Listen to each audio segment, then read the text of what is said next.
나는 건물 사이에 피어난 장미 견뎌내줘서 고마워. 고개를 들고 버틸게 끝까지. 이 노래 너무 어렵지만 아. 모두가 내 향기를 맡고 취해 웃을 때까지. 우와, 오, 잘하네요. 장미영, 황명랑의 흥미, 진진. 안녕하세요. 반갑습니다. 방금 들으신 곡은 하이키가 부른 건물 사이에 피어난 장미입니다. 노래 가사가 저희를 위로해 주는 것 같네요. 꺾이지 마, 잘 자라줘, 견뎌내줘서 고마워. 모두가 장미 향기를 맡고 취하는 것처럼 여러분이 전주의 향기를 맡고 취하게 만드는 방송. 건물 사이에 피어난 장미처럼 이 도시를 아름답게 물들이는 방송 흥미 진진 시간입니다. 오늘 진행을 하게 된 저는 우아동에 살고 있는 우아댁 장미영이고요. 저는 우아댁과 함께 진행을 하게 된 효자동에 살고 있는 효자댁 황명랑입니다. 효자댁, 저는 하이키의 건물 사이에 피어난 장미를 들으면서 재밌는 생각을 했는데요. 혹시 건물에 금이 가면 장미가 어덕시게 되지 않을까 걱정이 되더라고요. 에? 장미가 어덕신다라는 말이 무슨 뜻이죠? 장미가 어덕신다. 혹시 오늘 나와주신 초대 손님은 아실까요? 자, 오늘 저희와 함께 하실 초대 손님 두 분 모셨습니다. 안녕하세요. 네. 반갑습니다. 먼저 셀프로 자기소개 부탁드립니다. 네. 안녕하세요. 저는 군산에서 태어났지만 대학교에 다닐 때부터 전주에서 슬렁슬렁 지금까지 전주에서 살고 있는 전주 시민 김선입니다. 왜? 반갑습니다. 네. 네, 안녕하세요. 초대해 주셔서 감사합니다. 저는 전주에서 태어나서 전주에서 자랐고 지금까지 30년 넘게 쭉 전주에 살고 있는 전주 토박이 심상천입니다. 반갑습니다. 와, 반갑습니다. 여러모로 바쁘실 텐데 초대에 응해 주셔서 감사합니다. 환영합니다. 그런데 두 분은 어덕신다라는 말 들어보셨어요? 어덕신다란 말 여기서 처음 들어요. 전주말이에요? 어덕신다는 말 요즘 젊은 사람들은 잘 안 쓰는데 예전에는 일상에서 흔히 쓰던 말이에요. 보통 어덕 씌운다 이런 말을 하는데 우리 쉽게 말한다면 억울하게 어떤 잘못을 덮어 쓴다 이런 말 뜻이죠. 그러니까 우아댁이 말씀하신 것처럼 건물에 금이 가면 장미가 어덕시게 되지 않을까 걱정된다라는 말씀은 건물 사이에 피어난 장미가 혹시 건물에 금이 가면 장미 때문이라고 장미꽃이 죄를 뒤집어 쓰게 된다 그런 뜻이네요. 그렇죠. 제가 처음 프랑스 갔을 때 길에서 이제 교통사고가 났었어요. 그런데 막 많은 사람들이 솔선수범해서 막 도와주더라고요. 막 병원에다 데려다주고 배려심도 아주 강해서 제가 상당히 놀란 감정을 가졌는데 실은 나중에 알게 됐는데 프랑스는 국가가 그 모든 사고에 대해서 최종 책임을 지더라고요. 그래서 국민들이 좀 더 편하게 남을 도울 수 있는 그런 성향을 갖지 않았을까 이런 생각도 들었어요. 그런데 그에 반해서 중국에서는 아무 생각 없이 길에서 환자를 부축했다가는 예. 뭐 그 치료비를 온팡 무는 거는 둘째 떠나서 법정까지 가게 되는 상황이 벌어진다고 해요. 예. 이런 때 이런 상황에서 우리는 어덕씌었다 이런 말을 하는 거죠. 예, 그 어덕신다라는 말도 그렇고 또 그 젊은 사람들이 잘못 알고 쓰는 말이 또 여러 가지가 있죠. 그 선님께서 그 어덕신다라는 말씀을 하시니까 또 다른 그 잘못 쓰는 말 또 많이 알고 계실 것 같은데요. 예, 그 어덕 쓴다는 말처럼 시대에 따라서 그렇게 잊혀지는 말도 좀 있는데 또 시대에 따라서 그 형태나 뜻이 변한 말도 있어요. 특히 이제 문학 속에서 그런 단어를 많이 찾아볼 수 있는데 예를 들면 김동인의 감자라는 단편 소설 아시죠? 네. 그걸 대표적인 예로 들 수 있어요. 감자라는 소설은 구한말에 우리나라에 감자 캐던 복녀라는 여자가 불행한 삶을 살았다는 이야기 아닌가요? 오, 상처님은 소설이 생각나신다고요? 아, 저는 하지 감자가 생각납니다. 그러니까 1년 중에서 낮이 가장 길고 밤이 가장 짧다는 하지 때, 그러니까 6월 21일경쯤 캔다고 해서 하지 감자라고 하는 걸로 저는 알고 있어요. 네, 맞습니다. 하지 감자. 그래요. 제가 그 얘기를 좀 할게요. 사실 그 김동인 작가의 감자는 하지 감자와는 거리가 약간 멀어요. 예. 그러니까 그 1920년대는 고구마를 감자라고 했어요. 네. 그러니까 이제 소설 속에 감자 캐던 복녀는 사실 고구마 캐던 여자인 거죠. 저는 오늘 처음 듣는 말이 맞네요. 어르신들이 고구마를 감자라고 했다면 오늘날 우리가 말하는 감자는 뭐라고 했을까요? 그러니까 김동인 작가 때는 감자가 우리나라에 그렇게 널리 보급되지 않았어요. 당시에 그래서 지금의 감자는 마령서라는 말을 썼는데 이 단어가 그렇게 널리 쓰이지는 않았던 것 같아요. 제 생각에는 1920년대 당시에 남부지방에서는 고구마를 감자라고 했을 수 있는데 소설 속에 나오는 복녀는 평양에 살고 있었으니까 감자를 감자라고 했었을 것 같은데요. 왜냐하면 고구마는 추위에 약해서 남쪽으로 전파되었지만 대신 감자는 추위에 강해서 북부 지역에 이미 전파가 되었을 것 같은데요. 그러니까 상처님 말씀은 남쪽에서는 고구마를 감자라고 불렀고 북쪽에서는 감자를 감자라고 불렀다는 것이네요. 그러니까 상처님 말씀대로라면 김동인의 감자 출간 당시에 우리 조상님들은 전라도 분들은 고구마라고 생각하면서 읽고 평안도 사람은 감자라고 생각하면서 읽게 되었다는 셈인데 어떤 식물을 떠올리냐에 따라서 이 작품의 이미지가 확 달라지네요. 네. 물론 그 상처님 말씀도 일리는 있는데 김동인의 감자는 이제 고구마가 맞고요. 이제 지금 영어도 뭐 감자하면 포테이토지만 고구마는 스윗 포테이토잖아요. 네, 맞습니다. 그와 같이 우리나라 예전에는 고구마를 감자라고 했을 때 그 감자가 한자의 달감자예요. 그리고 저는 감자젓자고요. 그러니까 이제 저는 대부분 그 넝쿨식물을 대부분 저라고 했던 것 같아요. 그래서 그리고 아까 말씀하신 그 하지 감자 그게 지금의 감자를 뜻했어요. 그래서 그리고 이제 1930년대 이후에나 고구마라는 그 단어가 퍼졌던 것 같아요. 예. 그렇군요. 재밌네요. 혹시 이와 비슷한 사례가 또 있나요? 김선님 이와 비슷한 사례 너무 재밌는데요. 또 있을까요?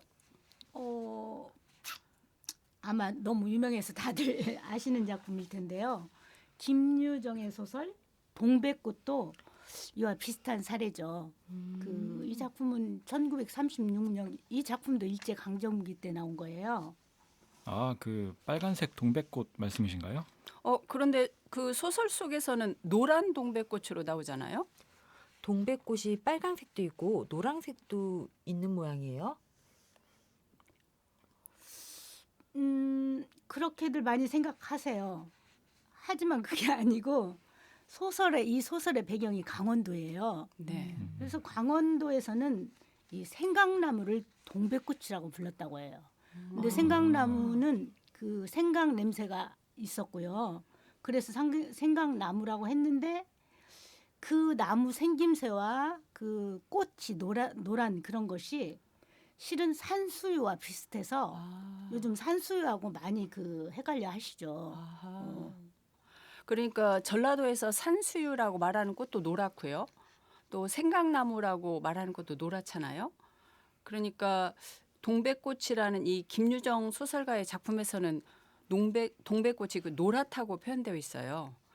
제가 그 대목을 찾았는데 한번 읽어보겠습니다. 무엇에 떴다 밀렸는지 나의 어깨를 짚은 채 그대로 퍽 쓰러진다. 그 바람에 나의 몸뚱이도 겹쳐서 쓰러지며 한창 피어 퍼들어진 노란 동백꽃 속으로 폭 파묻혀 버렸다. 알싸한 그리고 향긋한 그 냄새에 나는 땅이 꺼지는 듯이 온 정신이 고만 아찔하였다. 와, 동백꽃과 산수유, 빨강색과 노란색의 차이만큼이나 작품 이미지가 크게 달라지네요. 아니 저희 너무 학구열이 높아지는데요.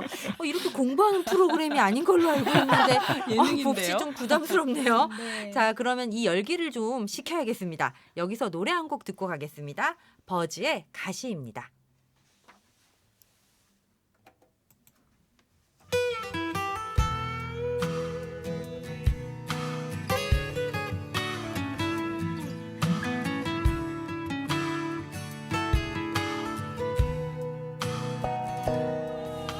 아주 가라고 애써도 나를 괴롭히는데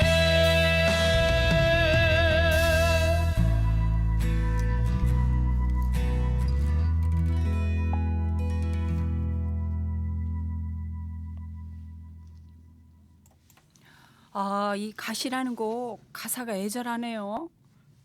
가시처럼 깊게 박힌 기억은 아파도 아픈 줄 모르고 어떡해. 한때 제가 이 노래를 되게 좋아했거든요. 그 분위기 깨는 말일 수도 있는데요. 저는 가시를 까시라고 하거든요. 예, 전주 사람들은 가시를 좀 세게 발음하니까 뭐 생선 가시 잘 말라 먹어라. 이 생선은 가시가 겁나게 세네. 가시가 겁나 크다잉. 뭐 되게 이렇게 말을 하거든요. 그래요. 그런 말들이 꽤 있는 것 같네요. 표준말에 비교하자면 전라도 말 중에 좀 세게 발음한 것들이 있긴 있어요. 다들 그 들어보셨을 그 둔벙쑥의 떼까우라는 말 들어보셨죠? 저 처음 들어요. 그래요? 네네. 백조의 호수를 그 전라도식으로 말하는 건데 예. 분위기가 너무 깨죠? 분벙석의 떼까우, 백조의 그런- 호수. 네, 여기서 떼까우도 실은 백조가 아닌 떼로 몰려 있는 거위를 그렇게 불렀다고 해요. 그러니까 뭐 백조의 호수라기보다 오히려 거위의 꿈을 떼거위의 꿈이라 어. 하는 게 더 알맞은 그 사투리 패치, 예. 사투리 패치가 되겠죠. 이것도 분위기는 좀 깨네요. 예. 또 비탈길도 깔끔하길이라고 하고요. 또 머리가 조금 아프다라는 말도 전라도식으로 하면 머리가 좁게 아프다 이렇게 말하죠. 여기서 제가 효자댁한테 문제를 하나 내도 될까요? 문제요? 좋아요. 제가 열심히 풀어보겠습니다. 네. 이렇게 가위로 자른 것을 이으려면 어떻게 해요? 이 말을 전라도식으로 바꾸면 어떻게 될까요? 이렇게 가위로 자른 것을 이으려면 어떻게 해요? 이게 전라도식이 따로 있나요? 저 좀 도와주세요. 정답은요. 이렇게 가위로 자른 것을 이으려면 어떻게 해요? 이게 전라도 스타일이죠. 맞아요. 이렇게 가위로 자른 것을 이으려면 이으려면이 아니라 이으려면 네. 어떻게 해요? 예. 오, 오늘 너무 좋은 거 배웠습니다. 근데 여기서 잠깐 그 네. 가위도 실은 가세라고 많이 했어요. 맞아요. 여기 이을라면을 예. 이슬라면이라고 하잖아요. 네네. 지금부터 전문 용어 잠깐 들어가겠습니다. 반치음이 시옷을 거쳐서 이응으로 할 때 우리 지역적으로 그렇게 연대가 된 것 같아요. 그래서 뭐 우리 할머니도 계속 가세라고 하시고 가을은 가실이라고 했어요. 그렇죠. 그래서 오. 가실 가을 이렇게 됐고 우리 지금 같이 쓰이죠. 뭐 무수 무 맞아요. 이런 식이 된 것 예. 같아요. 오. 맞아. 저희 생각해 보니까 전라도가 고향인 친구 한 명이 예전에 끝말잇기 게임을 했는데 네. 그다음에 뭐뭐 무로 끝난 말을 이어받을 때 무수밭 쿵쿵따 이렇게 저희가 무수밭. 전부 다 무수가 뭐야 이렇게 예. 하면서 웃었던 기억이 있거든요. 그럼 지금 방금 설명하신 네, 그것 때문에 그런 이렇게 상황이 네. 무가 무수가 된 거구나. 네. 아니, 두 분 말씀 들으면서 저도 생각난 게 있는데요. 그 버즈의 가시 그 가사를 보면 이런 말 나오잖아요. 너 없는 지금도 눈부신 하늘과 눈부시게 웃는 사람들, 나의 헤어짐을 모르는 세상은 슬프도록 그대로인데 시간마저 데려가지 못하게 나만은 널 보내지 못했나 봐. 이 부분을 전라도 말로 한 문장으로 줄이면 어떻게 될까요? 어렵다. 오늘 너무 어려워요. 오늘 막 문제 세례네요. 네. 네, 제가 한번 줄여볼게요. 저 같으면 한마디로 나는 너를 연대까지 못 잊었다.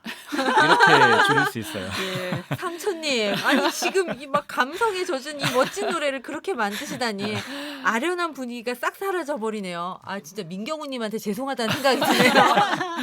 저도 연대까지란 말 참 오랜만에 듣네요.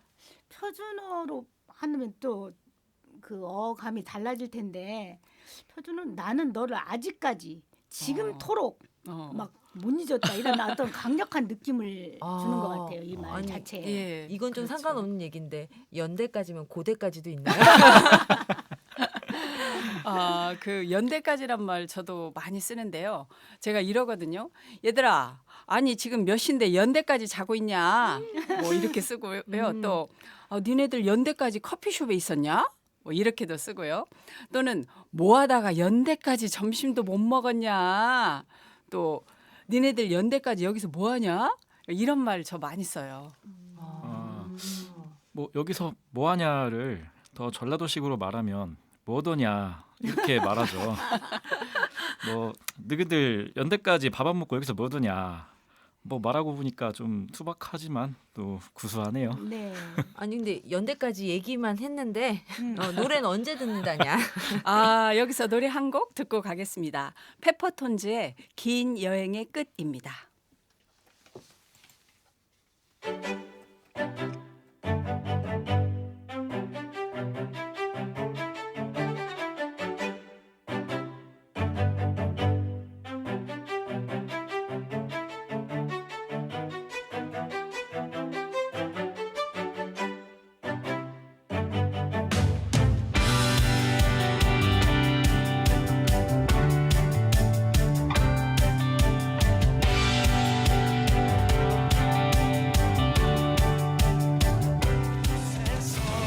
마침내는 만나게 된 길고기 낙이니 멀고 머나 먼 이 여행의 끝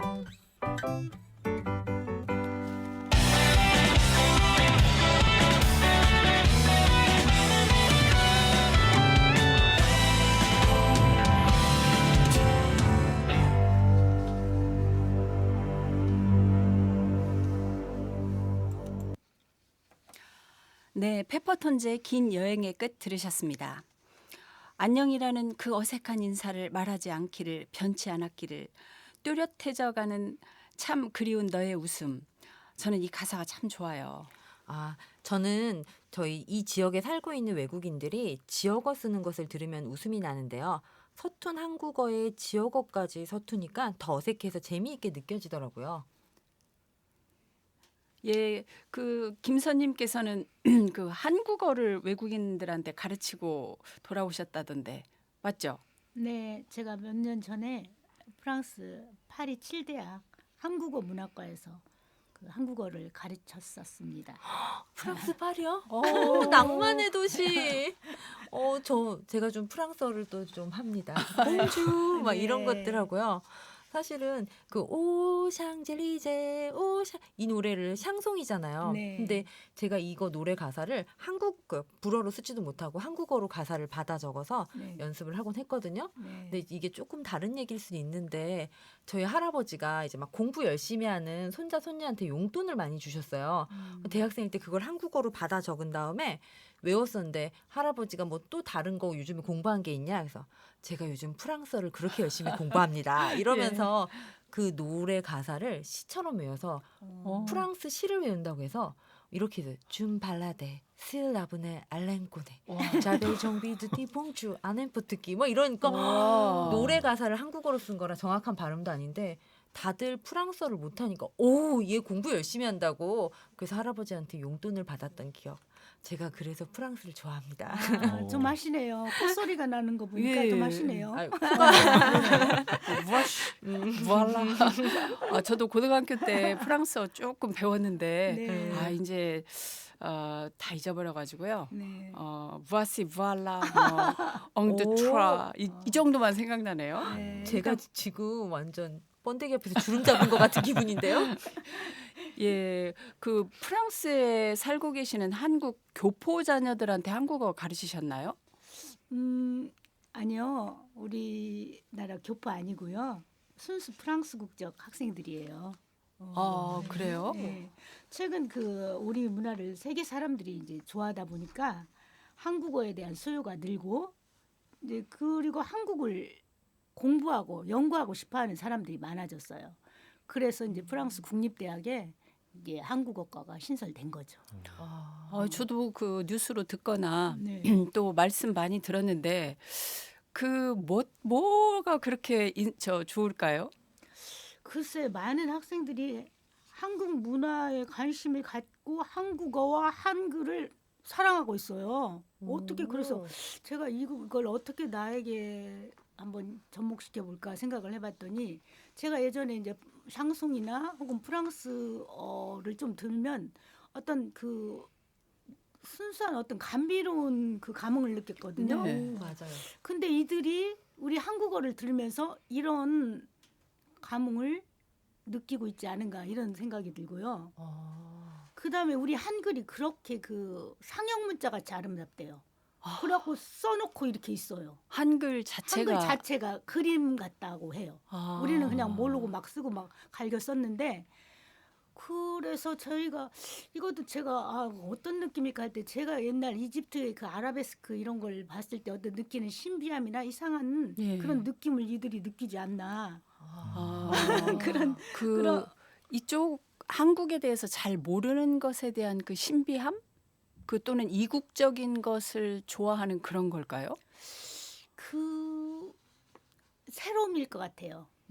지금 한국이 굉장히 이제 IT도 새롭고 모든 게 예전에 보던 그 뭐 복고가 아니라 새로움 같아요. 그래가지고 그 뭐 한국이 만들었다 하면 이건 새로운데 이런 느낌을 가지고 그래서 한국에서의 전통 문화도 자기들에겐 새롭다는 거예요. 그래서 그래요? 각 그 마을에 이제 자치 주민센터 이런 데서는 뭐 우리나라 사물놀이 이런 걸 주기적으로 이제 배우고 연 뭐라고 할까 연출해서 막 악기 뭐 플레이하고 막 그래요. 그래서 진짜 어떤 때는 신기하고 뿌듯하기도 했었어요. 저는 그런 얘기 들은 적 있는데요. 그 여기 전라도 말로 된 판소리를 그 프랑스 관객들이 그렇게 좋아한다고 그래서 좀 의아했거든요. 왜냐하면 뜻을 모를 거 아니에요. 더구나 사투리로 하니까. 그런데 어떤 어감을 가지고 하는 것 같아요. 어감을.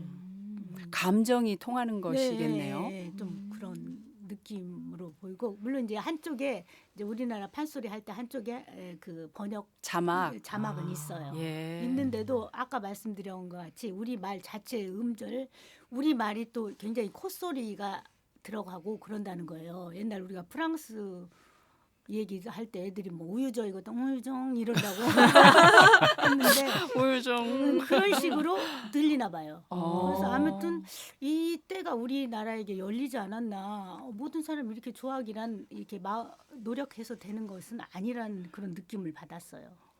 그렇죠. 네. 혹시 가르치는 학생 중에 좀 기억나는 학생 있나요? 제가 가르치는 학생 중에 기억나는 학생들은 대부분 한국에 와서 대학원을 다녔어요. 그냥 거기서 있는 걸 떠나서 그냥 한국에 오고 싶어해요. 그래서 이제 올 때 제가 이제 추천서도 써주고 네. 이런 상황이 있었죠. 아니, 제가 어렸을 때는 뭐 좀 격세지감이란 표현이 딱 맞는데 왜 프랑스 제품에 메이드 인 뭐 프랑스 이러면은 그건 좋은 거고 예. 메이드 인 코리아면은 조금 싼 제품 막 이런 느낌이 맞아요. 조금 있었잖아요. 예. 그래서 예전에는 뭐 엄마들이 화장품을 쓸 때도 불란서 화장품이라고 해서 맞아요. 너무 예. 좋다고 했었는데 네. 지금 프랑스 파리에 있는 그 국립대학 학생들이 한국어에 관심이 많고 한국 문화에 막 아까 말씀하신 것처럼 사물놀이 이런 거에 관심이 많다는 얘기를 들으니까 좀 기분이 이상해요. 저는 그냥 왜 BTS나 뭐 블랙핑크나 이런 가수들의 그런 현대적인 K-팝 이것만 인기가 있을 거라고 그러니까 조금 잘 모르는 상황에서 그렇게 생각을 했는데 우리의 전통 문화까지도 이렇게 관심을 가지고 뭐 정기적으로 공연도 하고 뭐 그런 걸 한다니까 너무 새롭고 신기하네요. 네. 오. 그러니까 이제 일반 아까 말한 뭐 팝이나 코리안 팝이나 이런 거는 퍼블릭화 됐는데 네. 지금 대학이라는 곳은 한국 학을 하려는 거예요. 아. 그래서 한국을 또 이 남한에만 그치지 않고 어. 북한을 또 연구하고 싶어요. 아, 우리 그래요? 한국 사람들이 얼마나 왜 어떤 스트레스를 갖고 있나 그것까지 해서 굉장히 또 김정은은 유명세를 타고 있어요. 저도 특이한 사람을 우리가 봐주고 있구나 이쪽 한국에서 네. 뭐 이런 식으로. 아. 그래서 거기에서 개설학 과목 중에 조선어, 네. 조선어 역사 뭐 이런 식의 그 북한 쪽도 있어요. 아. 그러면 이제 그쪽 시인들도 나오고 그러죠. 아. 그러니까 우리보다 더 개방된 거예요. 아니 이- 그리고 깊이가 있는데요. 네, 이제 대학교니까. 아. 아니 우리보다 한국을 더 잘 알겠어요. 왜냐하면 남한과 북한을 비교까지 할 수 있으니까 말이죠. 그래서 북한 쪽 연구하는 연구자하고 특히 이제 교수진들은 우리나라 그 일제 때 독립군에 대해서 굉장히 그 연구를 많이 해요. 특히 이제 우리 독립군들이 그쪽으로 넘어가서 이제 그쪽에 이제 한 곳에 머문 곳이 있었어요. 네. 이제 그런 영향도 있고 그래서 이제 연구를 많이 하고 있어요. 와, 너무 새로운 세상인 것 같아요. 그러니까 너무 좀 무지한 게 부끄러우면서 예. 이런 걸 많이 알아야 되는데 사실은 요즘에 신문 같은 데 보면 뭐 헬조선이라는 말도 그렇죠. 쓰면서 젊은이들이 이제 한국 사회에 대한 부정적인 시각이 너무 많잖아요.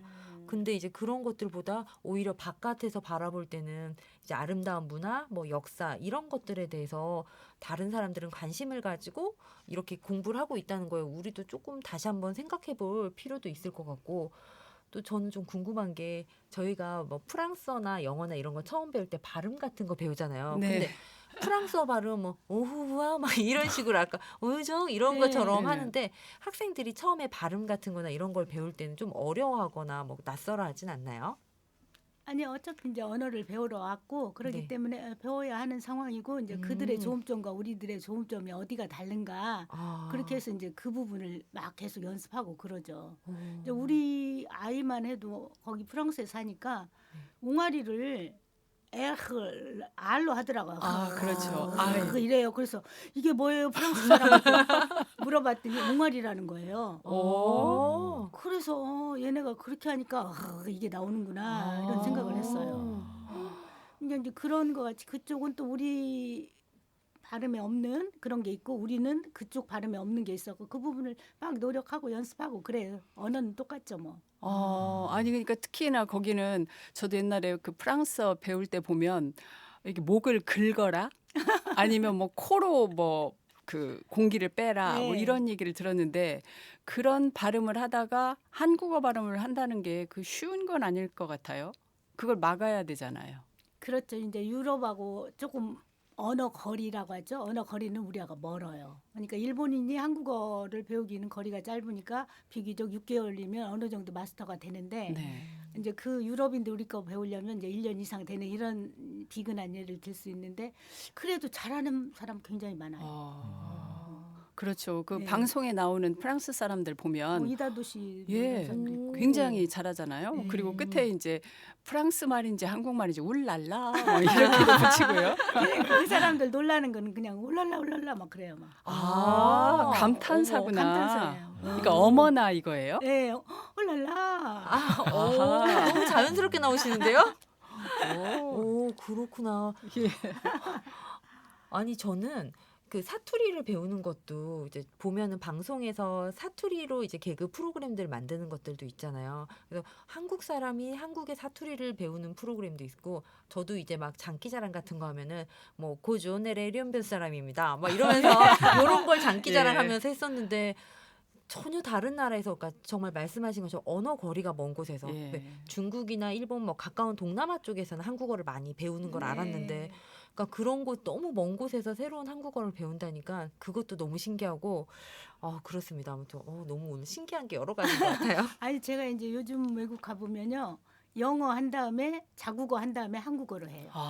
비행기 안에서도 그러고 공항에서도 그러고. 너무 좋다. 그래서 제가 내가 이런 시대를 살고 있구나 이런 느낌을 맞아요. 받았어요. 예. 제가 고등학교 때 특히 하던 말이 왜 영어만 우리가 해야 돼? 우리 한국어는 왜 다른 사람들이 안 해? 이랬는데 그 시대가 내 시대 내 평생 안에 온 거예요. 네. 그래서 신기하고도 좀 기적적인 느낌 그런 그렇죠. 느낌을 받았어요. 예, 저는 말씀만 들어도 그렇게 느껴지네요.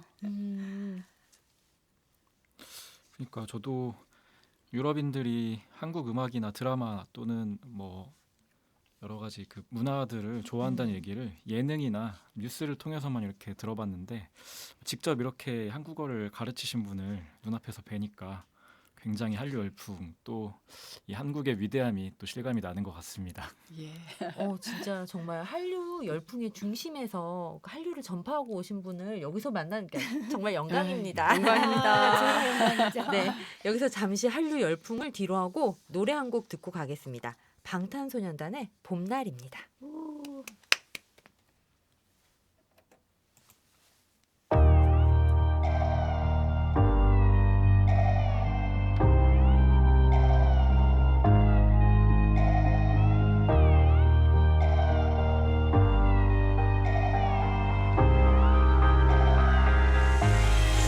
다시 봄날이 올 때까지 꼭 피울 때까지 그곳에 좀 더 머물러줘.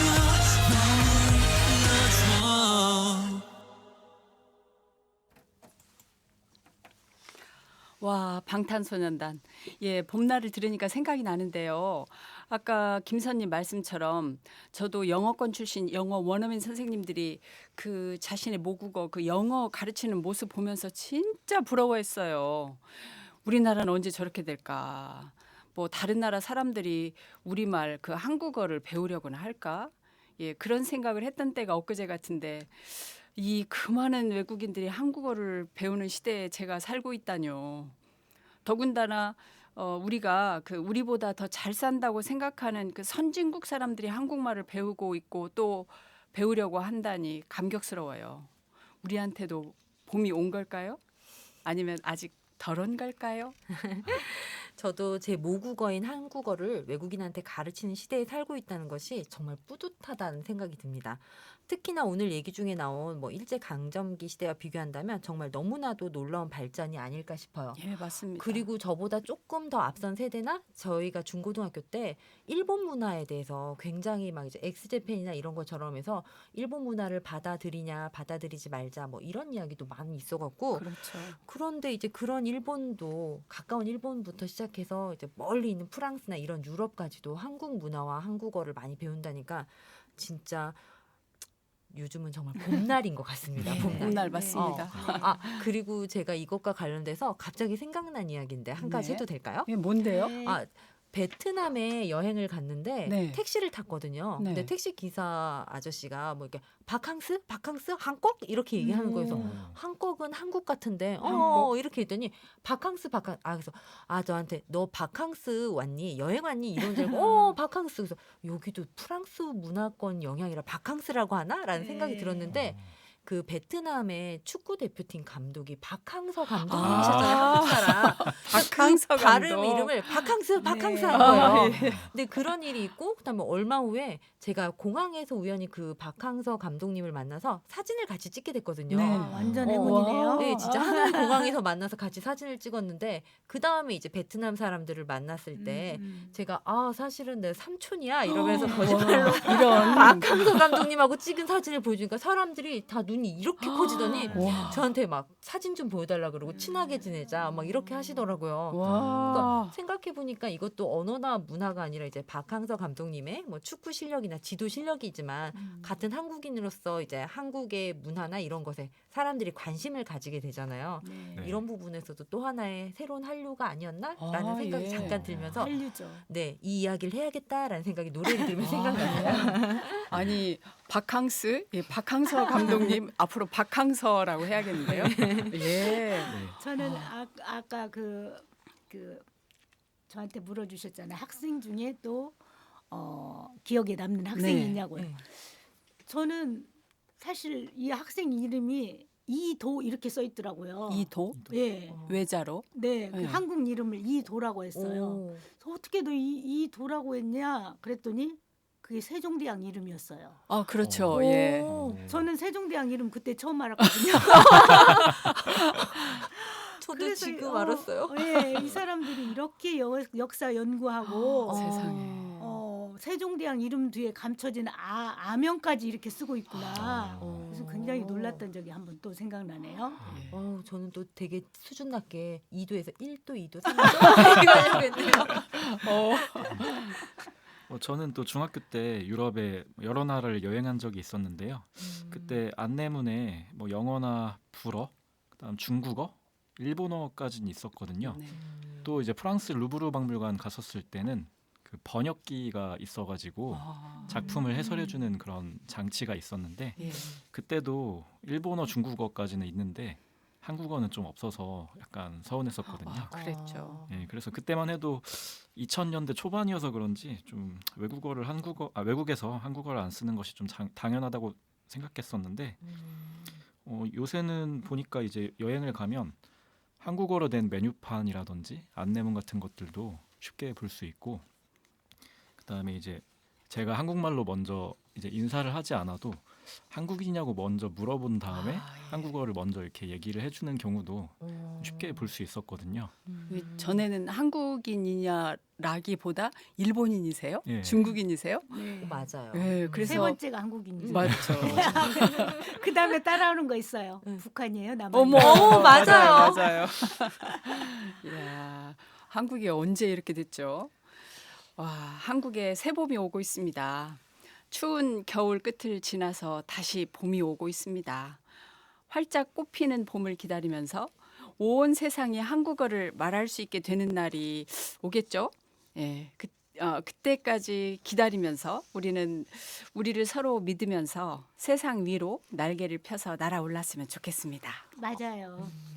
더구나 저는 몸소 느껴졌는데요. 10년 전 제가 그 나라에 10년 전에는 그러니까 제가 그 나라에 배우러 갔지만 네. 이번에는 유학 이제 가르치러 갔잖아요. 예, 그러니까 완전히 이제 전세가 바뀐 거예요. 그렇죠. 물론 지금도 이제 프랑스에는 문화를 그들이 이제 보존하는 그런 부분에 배울 점 많지만 굉장히 불편함을 많이 느꼈어요. 이번 가면은. 그러니까 전세가 역전된 거죠. 아니, 그러니까 전에는 유학생으로 가셨다가 네. 이제는 한국어 선생님으로 가신 네, 거잖아요. 네. 네. 그래서 참 이제 이미 우리나라가 굉장히 발전했다는 거를 다시 한번 깨닫고 그냥 뭐 우리의 그 빠른 속도를 빨라서 너무 빨리빨리가 안 좋아가 아니라 빨라서 이렇게 된 거야 하는 긍정적인 마인드가 예. 가져지게 되더라고요. 그래서 최근에 제가 엊그저께 그 소식을 들었는데 코카콜라 로고에 네. 한국어 로고가 찍힌 상품이 출시된다고 들었어요. 네. 네. 그런 면에서 이제 우리에게 주어진 그 소중한 봄날 같은 이 예. 역사적 기회를 잘 간직하고 이어가야겠다 이런 생각을 합니다. 그러면 빨리빨리 문화도 계속 보존해야겠는데요? 그 문화도 굉장히 일면에서는 좋은 거죠. 아, 그렇지 않았다면 우리가 이 정도까지 못 올라왔을 거예요. 그렇죠. 왜냐하면 프랑스 같은 데는 사실은 속 터지는 문화거든요.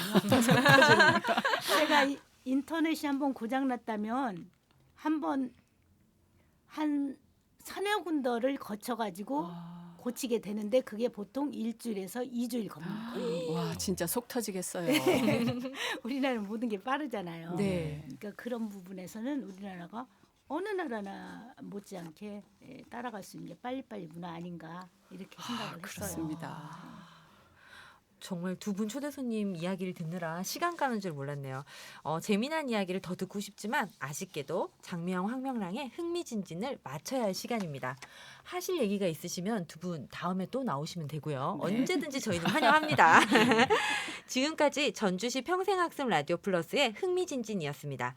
오늘 출연해 주신 김선님, 심상천님께 감사드립니다. 지금까지 저희와 함께해 주신 청취자 여러분 감사합니다. 함께 진행해 주신 효자댁 황명란님 감사합니다.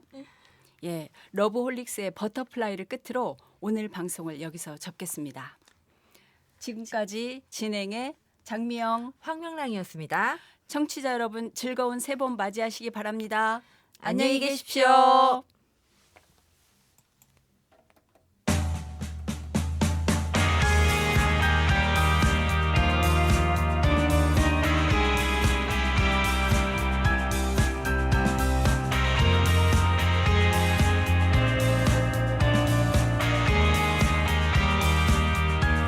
어리석은 세상은 너를 몰라 누에 속에 감춰진 너를 못 봐 나는